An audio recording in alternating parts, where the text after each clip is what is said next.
ओम शांति। ये सृष्टि संबंध और बंधन का एक बहुत बड़ा खेल है। सतयुग त्रेता में आत्माएं रूहानी संबंध में होती हैं और द्वापर कलयुग में यही संबंध विकारों के वशीभूत होने के कारण बंधन हो जाते हैं। और इसीलिए परमपिता परमात्मा हमें सब बंधनों से छुड़ाने के लिए एक सच्चे संबंध में, एक रूहानी संबंध में, वो संबंध जो कभी धोखा ना दे, वो संबंध जिसमें छल ना हो, कपट ना हो, इच्छाएं ना हो, बिजनेस ना हो, ऐसा रूहानी संबंध अपने साथ जोड़ देते हैं और सर्व संबंध का सुख देते हैं, जो आत्मा की जन्म जन्मांतर की सब इच्छाएं पूर्ण हो जाती हैं। परंतु इस संबंध का आधार है बाबा जो है, जैसा है, उसे यथार्थ रूप से जानकर, पहचान कर, उसके ज्ञान को समझकर उस पर पूरा निश्चय करना। और इसीलिए बाबा अक्सर कहते हैं कि निश्चय बुद्धि विजयंती हो जाते हैं। और यदि थोड़ा भी बाबा के रूप पर संशय आया, बाबा के ज्ञान पर संशय आया, तो संशय बुद्धि विनश्यंती भी हो जाते हैं। तो कैसे ईश्वरीय संबंध और उस संबंध का निश्चय हमें सदा हर कार्य में विजयी बनाता है, आज की मुरली हमें बता रही है। सुनते हैं प्यारे बाबा के मधुर महावाक्य। अच्छा, 13 तारीख 13 मई 2026 बाबा के महावाक्य हैं। मीठे बच्चे, बाप द्वारा तुम्हें जो सृष्टि के आदि मध्य अंत की नॉलेज मिली है, इसे तुम बुद्धि में रखते हो, इसलिए तुम हो स्वदर्शन चक्रधारी। प्रश्न है, रूह को पावन बनाने के लिए रूहानी बाप कौन सा इंजेक्शन लगाते हैं? बाबा सुप्रीम सर्जन भी है ना, तो हमें एक स्पेशल इंजेक्शन लगाते हैं ताकि आत्मा सदा काल के लिए पावन हो जाए। कौन सा है वो इंजेक्शन? उत्तर है मन मना भव का। यह इंजेक्शन रूहानी बाप के सिवाय कोई लगा नहीं सकता। बाप कहते हैं, मीठे बच्चे, तुम मुझे याद करो, बस याद से ही आत्मा पावन बन जाएगी। इसमें संस्कृत आदि पढ़ने की भी ज़रूरत नहीं है। बाप तो हिंदी में सीधे शब्दों में सुनाते हैं। रूह को जब यह निश्चय हो जाता है कि रूहानी बाप हमें पावन बनने की युक्ति बता रहे हैं, तो विकारों को छोड़ती जाती है। तो निश्चय के आधार पर ही विकारों को आत्मा छोड़ती है। निश्चय नहीं है तो छोड़ती नहीं है। ओम शांति। ओम शांति का अर्थ तो बच्चों को समझाया है। आत्मा अपना परिचय देती है, मेरा स्वरूप शांत है और मेरा रहने का स्थान शांति धाम है, जिसको परम धाम, निर्वाण धाम भी कहा जाता है। बाप भी कहते हैं कि देह अभिमान छोड़ देही अभिमानी बनो। बाप को याद करो, वह है पतित पावन। यह कोई भी नहीं जानते कि हम आत्मा है, यहाँ आए हैं पाठ बजाने। अब ड्रामा पूरा होता है, वापस जाना है। इसलिए कहते हैं, मुझे याद करो तो तुम्हारे विकर्म विनाश होंगे। इसको ही संस्कृत में कहते हैं मनमना भव। बाप ने कोई संस्कृत में नहीं कहा है, बाप तो इस हिंदी भाषा में समझाते हैं। जैसे गवर्नमेंट कहती है एक ही हिंदी भाषा होनी चाहिए, बाप ने भी वास्तव में हिंदी में ही समझाया है, परंतु इस समय अनेक धर्म, मठ, पंथ होने के कारण भाषाएं भी अनेक प्रकार की कर दी हैं। सतयुग में इतनी भाषाएं होती नहीं। एक धर्म है, एक राज्य है, एक भाषा है। वहाँ द्वंद्व नहीं है, ड्युअलिटी नहीं है। तो बाबा कहते हैं सतयुग में इतनी भाषाएं होती नहीं जितनी यहाँ है। गुजरात में रहने वालों की भाषा अलग, जो जिस गांव में रहते हैं वह वहाँ की भाषा जानते हैं। अनेक मनुष्य हैं, अनेक भाषाएं हैं। सतयुग में तो एक ही धर्म, एक ही भाषा थी। अभी तुम बच्चों को सृष्टि के आदि मध्य अंत की नॉलेज बुद्धि में है, सब कुछ पता चल गया। यह कोई शास्त्र में नहीं है, ऐसा कोई शास्त्र नहीं जिसमें यह नॉलेज हो। सारे वेदों शास्त्रों का सार बाबा हमें समझाते हैं। न कल्प की आयु का ही लिखा हुआ है, न किसको मालूम है। सृष्टि तो एक ही है। सृष्टि का चक्र फिरता रहता है। नई से पुरानी, पुरानी से फिर नई होती है। इसको ही कहा जाता है स्वदर्शन चक्र। सृष्टि एक ही है, वही सृष्टि नई है तो सतयुग है, पुरानी है तो कलयुग है, बाकी है एक ही। इसको कहते हैं स्वदर्शन चक्र। जिसको इस चक्र का नॉलेज है उसको कहा जाता है स्वदर्शन चक्रधारी। आत्मा को ज्ञान रहता है यह सृष्टि चक्र कैसे फिरता है। वह फिर श्री कृष्ण को, विष्णु को स्वदर्शन चक्र दे देते हैं। तो वास्तव में स्व का दर्शन तो केवल हम ब्राह्मण आत्माओं को होता है ना, श्री कृष्ण को भी नहीं होता, विष्णु को भी नहीं होता। अब बाप समझाते हैं, उन्हों को तो नॉलेज थी नहीं। सृष्टि के आदि मध्य अंत का नॉलेज बाबा ही देते हैं, और कोई नहीं देते ना, केवल बाप देते हैं। यह है स्वदर्शन चक्र। बाकी कोई हिंसा की बात नहीं। वो जो चक्र दिखाते हैं वो तो हिंसा करने वाला है ना, तो शस्त्र के रूप में दिखाते हैं, परंतु वास्तविकता में ऐसा कोई हिंसात्मक शस्त्र नहीं है। कोई हिंसा की बात नहीं जिससे गला कट जाए। यह सब झूठ लिख दिया है। यह नॉलेज बाप के सिवाय कोई मनुष्य मात्र दे ना सके। बाबा ने कहा विकर्म विनाश होते हैं स्वदर्शन चक्र से, बाकी ऐसे नहीं कहा कोई व्यक्ति का विनाश करना है। तो बाबा कहते हैं मनुष्य को कभी भगवान कह नहीं सकते, जबकि ब्रह्मा, विष्णु, शंकर को भी देवता कहा जाता है। जो बाप की महिमा है वह देवताओं की भी नहीं। बाप तो राजयोग सिखा रहे हैं।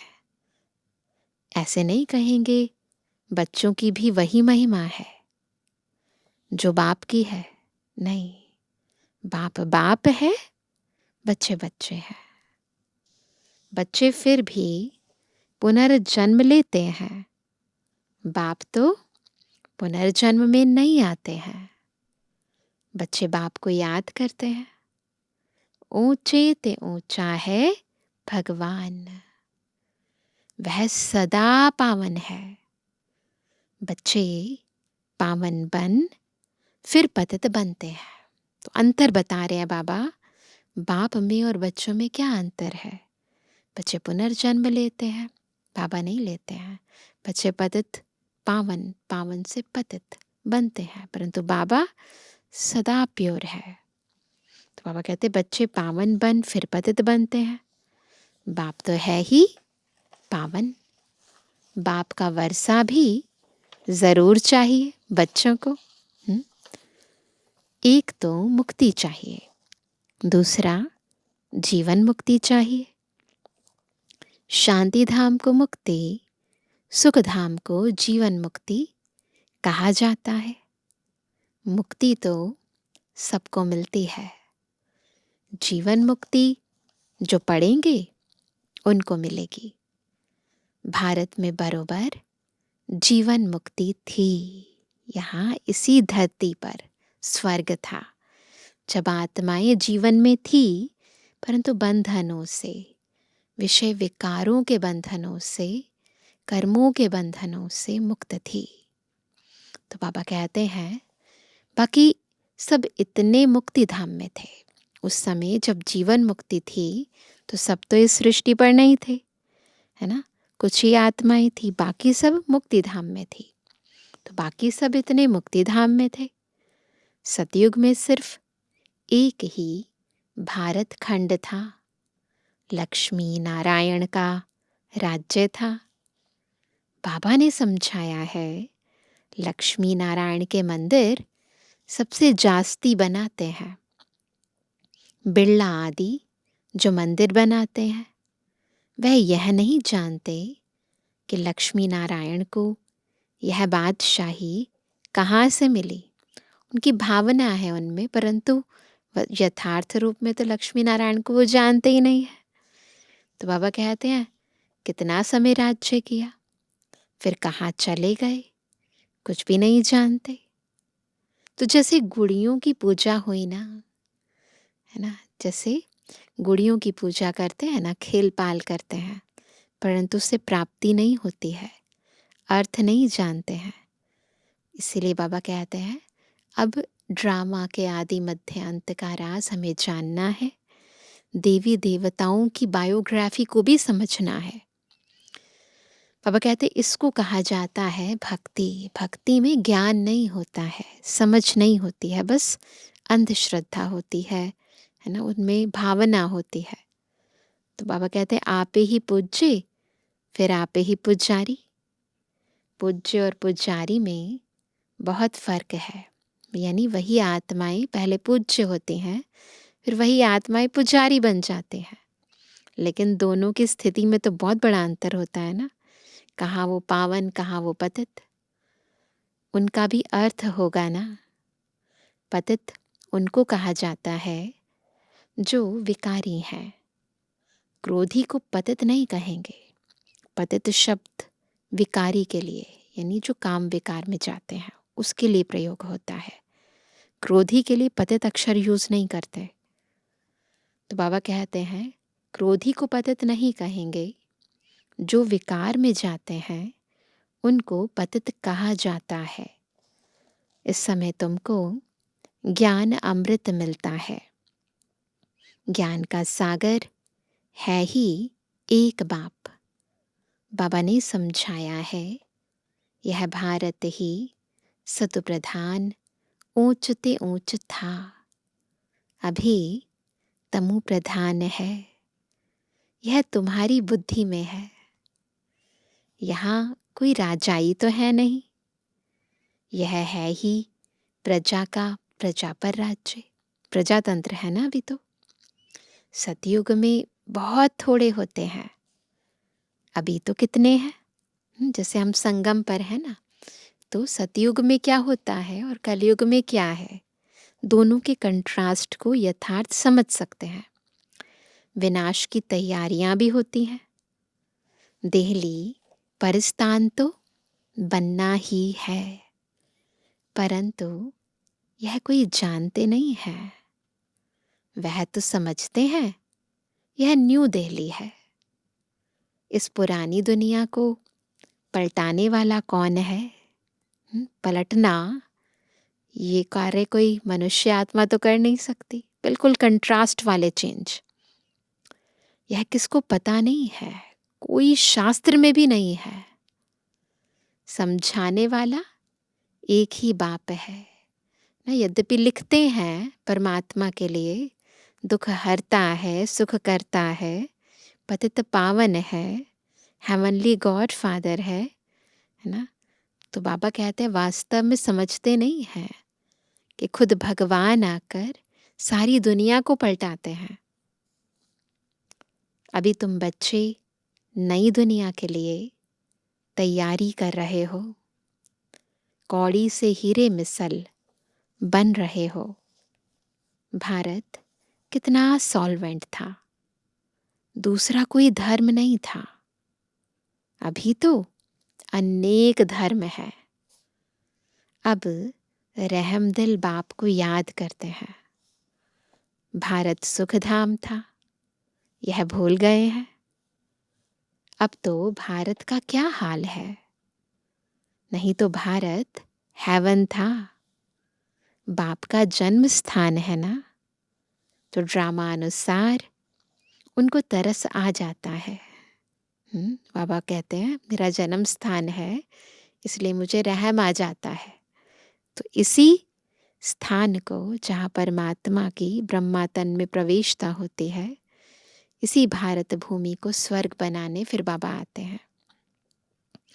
भारत तो प्राचीन देश है, कहते भी हैं बरोबर क्राइस्ट से 3000 वर्ष पहले भारत स्वर्ग था और कोई धर्म नहीं था। अभी यह भारत बिल्कुल पट आकर पड़ा है। गाते तो हैं भारत हमारा देश सबसे ऊंच था, नाम ही था हेवन, स्वर्ग।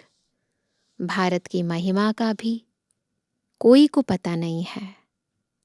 बाप ही आकर भारत की कहानी समझाते हैं। भारत की कहानी माना दुनिया की। इसको सत्यनारायण की कहानी कहा जाता है ना। पहले तो भारत ही था ना सारे सृष्टि पर, आधा कल्प तक और कोई खंड नहीं था। इसलिए बाबा आकर इस सारे भारत की कहानी बताते हैं, उत्थान और पतन की कहानी। इसी को सत्यनारायण की कथा कहते हैं। बाप ही बैठ समझाते हैं। पूरे 5000 वर्ष पहले भारत में लक्ष्मी नारायण का राज्य था, जिन्हों के चित्र भी हैं। परंतु उन्हों को यह राज्य कैसे मिला? सतयुग के आगे क्या था, यानी उससे पहले क्या था? संगम के आगे क्या था? संगम से पहले कलयुग। यह है संगम युग, जिसमें बाप को आना पड़ता है। क्योंकि जब पुरानी दुनिया को नया बनाना हो, तभी मुझे आना पड़ता है पतित दुनिया को पावन बनाने। मेरे लिए फिर कह दिया है सर्वव्यापी। युगे युगे आता है। तो मनुष्य ही मूंझ गए हैं, कंफ्यूजन क्रिएट कर दिया ना। संगम युग को सिर्फ तुम जानते हो। तुम कौन हो? बोर्ड पर लिखा हुआ है। क्या लिखा है? प्रजापिता ब्रह्मा कुमार कुमारी। ब्रह्मा का बाप कौन? शिव, ऊंच ते ऊंच, पीछे है ब्रह्मा, फिर ब्रह्मा द्वारा रचना होती है। प्रजापिता तो जरूर ब्रह्मा को ही कहा जाता है। प्रजा का पिता, सब बच्चों का फादर कौन है? ब्रह्मा बाबा। और ब्रह्मा बाबा के बाबा शिव बाबा। तो बाबा कहते हैं शिव को प्रजापिता नहीं कहेंगे। शिव सभी आत्माओं का निराकार बाप है। देह के संबंध से ब्रह्मा बाबा, शिव दादा, और आत्मिक नाते से शिव बाबा, सभी का बाबा, ब्रह्मा बाबा का भी बाबा। फिर यहाँ आकर प्रजापिता ब्रह्मा द्वारा एडॉप्ट करते हैं। बाप समझाते हैं मैंने इसमें प्रवेश किया है। उन द्वारा तुम मुख वंशावली ब्राह्मण बने हो, ब्रह्मा द्वारा ही तुमको ब्राह्मण बनाए, फिर देवता बनाता हूँ। अभी तुम ब्रह्मा के बच्चे बने हो। ब्रह्मा किसका बच्चा? ब्रह्मा के बाप का कोई नाम है किसी शास्त्र में लिखा हुआ? वह है शिव, निराकार बाप। वह आकर इनमें प्रवेश कर एडॉप्ट करते हैं, मुख वंशावली बनाते हैं। बाप कहते हैं मैं इनके बहुत जन्मों के अंत में प्रवेश करता हूँ, यह हमारा बन जाता है। संन्यास धारण करते हैं, यानी देह सहित देह के सब संबंधों का त्याग करते हैं। यह बेहद का संन्यास। किसका संन्यास? 5 विकारों का। घर बार छोड़ने की दरकार नहीं, वो सन्यासी नहीं बनना है। गृहस्थ व्यवहार में रहते पवित्र रहना है, विकारों का संन्यास करना है। मामेकम याद करो तो तुम्हारे विकर्म विनाश हो जाएंगे। यही योग है जिससे खाद निकल जाती है और तुम सत्व प्रधान बन जाते हो। भक्ति में तो भल कितने भी गंगा स्नान करें, जप तप आदि करें, नीचे उतरना जरूर है। सत्व प्रधान थे, अब तमो प्रधान है। फिर सत्व प्रधान कैसे बने? सो सिवाय बाप के कोई रास्ता बता ना सके। बाप तो बिल्कुल ही सहज रीति बताते हैं। क्या कहते हैं? मामेकम याद करो। यह आत्माओं से बात करते हैं। कोई गुजरातियों व सिंधियों से बात नहीं करते हैं, है ना। बाबा आत्माओं से बात करते हैं। यह है ही रूहानी ज्ञान। शास्त्रों में है जिस्मानी ज्ञान, देह की बातें है ना।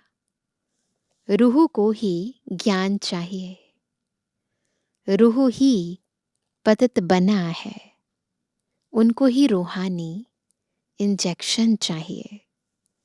बाप को कहा जाता है रूहानी अविनाशी सर्जन। देखो, बाबा हमारा सर्जन भी है, साजन भी है। सर्जन है तो आत्मा को दुख नहीं होता, साजन है तो आत्मा को दर्द नहीं होता।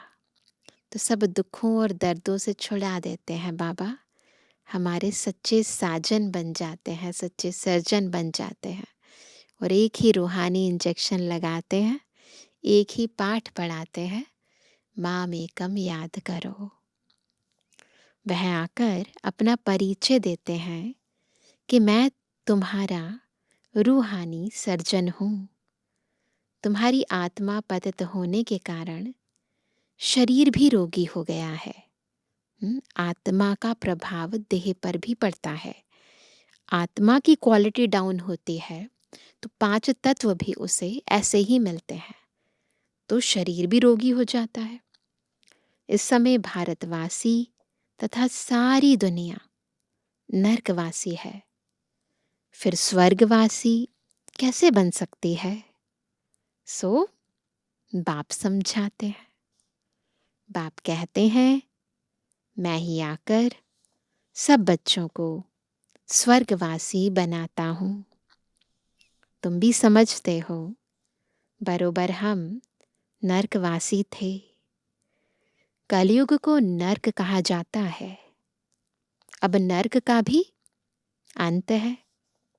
भारतवासी इस समय रौरव नर्क में पड़े हैं, है ना।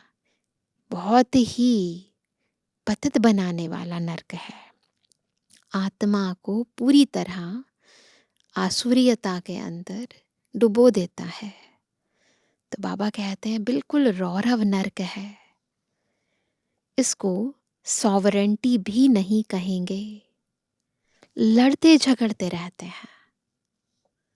अब बाप स्वर्ग में ले जाने लायक बनाते हैं तो उनका मानना चाहिए।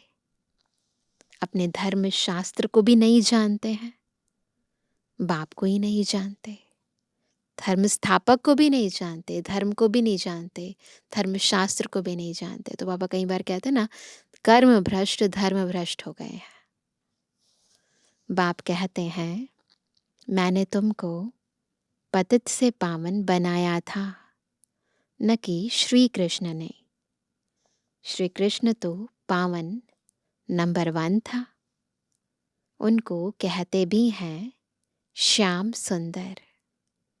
श्री कृष्ण की आत्मा पुनर्जन्म लेते लेते अब श्याम बनी है। तो श्याम सुंदर आत्मा के लिए कहा। काम चिता पर बैठ काले बने हैं, आत्मा काली बनी है ना, उसमें एलॉय चली गई है। जगदम्बा को काली क्यों दिखाते हैं? वो भी आत्मा की ही बात है ना। यह कोई नहीं जानते हैं।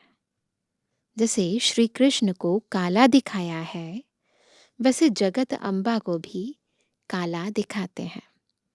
कलयुग अंत में सब आत्माएं काली हो जाती हैं, काम चिता पर चढ़ काली हो जाती हैं। अब तुम काले हो, फिर सुंदर बनते हो। तुम समझा सकते हो भारत बहुत सुंदर था। सुंदरता देखनी हो तो अजमेर यानी सोनी द्वारिका में देखो। अजमेर में मॉडल बना हुआ है स्वर्ग का। स्वर्ग में सोने हीरे के महल थे, अभी तो पत्थर भित्तर के हैं, सब तमो प्रधान है। तो बच्चे जानते हैं शिव बाबा ब्रह्मा दादा दोनों इकट्ठे हैं, इसलिए कहते हैं बाप दादा। वर्षा शिव बाबा से मिलता है।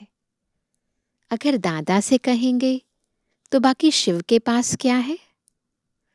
वर्षा शिव बाबा से मिलता है। ब्रह्मा द्वारा विष्णुपुरी की स्थापना। अभी तो रावण राज्य है, सिवाय तुम्हारे सब नरकवासी हैं।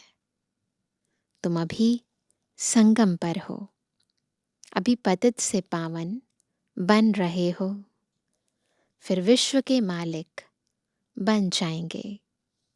यह कोई मनुष्य नहीं पढ़ाते हैं, तुमको मुरली कौन सुनाते हैं? शिव बाबा परम धाम से आते हैं, पुरानी दुनिया पुराने शरीर में। कोई को निश्चय हो जाए तो फिर बाप से मिलने के सिवाय रह ना सके ना। अगर निश्चय हो जाए तो, क्योंकि साकार मुरली है ना, तो बाबा कई बार कहते थे तो दौड़ दौड़ कर बाबा से मिलने आ जाए। कहीं पहले बेहद के बाप को तो मिले, ठहर नहीं सकेंगे। कहेंगे बेहद का बाप जो स्वर्ग का मालिक बनाते हैं, उनके पास हमको फौरन ले चलो। आत्मा को खिंचाव होगा ना फिर बाबा की तरफ। देखे तो सही शिव बाबा का रथ कौन सा है। वो लोग भी घोड़े को श्रृंगारते हैं, पट का निशानी रखते हैं। वह रथ था मोहम्मद का, जिसने धर्म स्थापन किया। भारतवासी फिर बैल को तिलक दे मंदिर में रखते हैं। ये सब निशानियां हैं। तो बाबा कहते हैं इस रथ की भी कीमत है ना। समझते हैं इस पर शिव की सवारी हुई। अब बैल पर तो न शिव की न शंकर की सवारी है, कुछ भी समझते नहीं। ब्रह्मा बाबा मेल है ना, इसलिए बैल का रूप दिखा दिया है। तो बाबा कहते हैं शिव निराकार है, वह कैसे सवारी करेंगे? टांगे चाहिए जो बैल पर बैठ सके। ये है अंधश्रद्धा। तो बाबा हमें ज्ञान का तीसरा नेत्र देते हैं, यथार्थ अर्थ बताते हैं कि कौन सा वो रथ है जिस पर सवार होकर बाबा संगम युग पर हम आत्माओं को अडॉप्ट करते हैं और हमें ज्ञान देते हैं, और वो है ब्रह्मा बाबा का रथ, है ना। अच्छा मीठे मीठे के बेजवानी बच्चों पे जुबानी बाप दादा का दिल जान सको प्रेम से नंबरवार प्रसाद संसार याद रूहानी बच्चों की रूहानी बाप दादा को गुड मॉर्निंग, नमस्ते नमस्ते नमस्ते। धारणा के लिए मुख्य सार, पहला, बाप से जो ज्ञान अमृत मिलता है उस अमृत को पीना और पिलाना है। पुजारी से पूज्य बनने के लिए विकारों का त्याग करना है। दूसरा, बाप जो स्वर्ग में जाने के लायक बना रहे हैं उनकी हर बात माननी है, पूरा निश्चय बुद्धि बनना है। आज का वरदान है अनुभव की विल पावर द्वारा माया की पावर का सामना करने वाले अनुभवी मूर्त भव। तो बाबा चाहते हैं कि हम अनुभव की अथॉरिटी बन जाए, अनुभवी मूर्त बन जाए, क्योंकि जब अनुभव हो जाता है तो फिर माया हमसे जीत नहीं सकती है। सबसे पावरफुल स्टेज है अपना अनुभव। अनुभवी आत्मा अपने अनुभव की विल पावर से माया की कोई भी पावर का, सभी बातों का, सर्व समस्याओं का सहज ही सामना कर सकती है और सभी आत्माओं को संतुष्ट भी कर सकती है। सामना करने की शक्ति से, सर्व को संतुष्ट करने की शक्ति अनुभव के विल पावर से सहज प्राप्त होती है। इसलिए हर खजाने को अनुभव में लाकर अनुभवी मूर्त बनो। कई बार बाबा ने अव्यक्त वाणियों में कहा है, हर खजाने का अनुभव, हर गुण का अनुभव, हर शक्ति का अनुभव, चारों सब्जेक्ट का अनुभव होना चाहिए ना, तभी माया पर जीत प्राप्त कर सकते हैं ना, क्योंकि अनुभवी की ही विजय होती है। इसीलिए हर सब्जेक्ट का अनुभवी बनना है। स्लोगन है, एक दो को देखने के बजाय स्वयं को देखो और परिवर्तन करो। आज का अव्यक्त इशारा, सदा अचल अडोल एक रस स्थिति का अनुभव करो। अपने आप को चेक करो, हर शक्ति का, हर प्राप्ति का, हर गुण का अनुभव है। अगर अनुभव की अथॉरिटी है तो कोई भी परिस्थिति अनुभव की अथॉरिटी के आगे कुछ भी प्रभाव नहीं डाल सकती। अनुभवी मूर्त कभी भी किसी भी परिस्थिति में अचल अडोल रहते हैं, हलचल में नहीं आते, क्योंकि सबसे बड़े में बड़ी अथॉरिटी अनुभव है। आह्वान करो जिस समय जिस शक्ति का, वो सेकंड में सहयोगी बनेगी। कब बनेगी? जब अनुभव की अथॉरिटी होगी। तो आज के वरदान में भी बाबा ने यही कहा, अनुभवी मूर्त बनना है, और आज का व्यक्त इशारा भी यही था कि हमें अनुभव की अथॉरिटी बनना है ना, अनुभवी मूर्त बनना है। हर गुण का, हर शक्ति का, हर सब्जेक्ट का अनुभव होना चाहिए। अच्छा, ओम शांति।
जिंदगी रहे तार मन की तुम्हीं से जुड़ी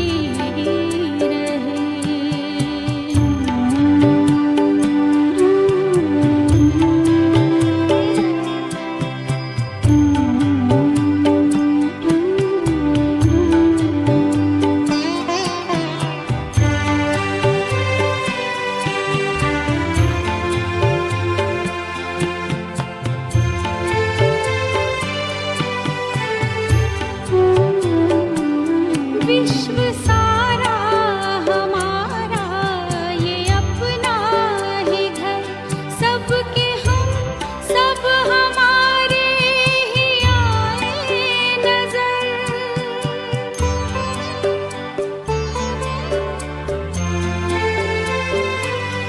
विश्व सारा हमारा ये अपना ही घर, सबके हम सब हमारे ही आए नजर। हर डगर फूलों से यूं सजी रहे, हर डगर फूलों से यूं सजी रहे।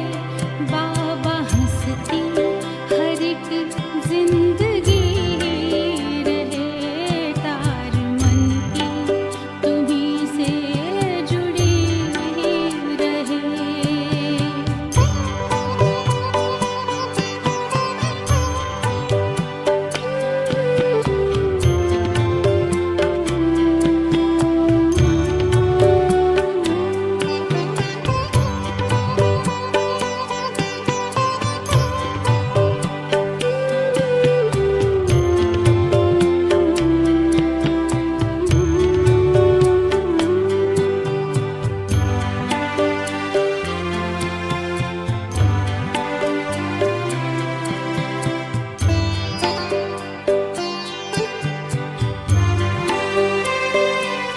भूले भटके उन्हें पास लाना हमें, जो मिला है उन्हें भी दिलाना हमें।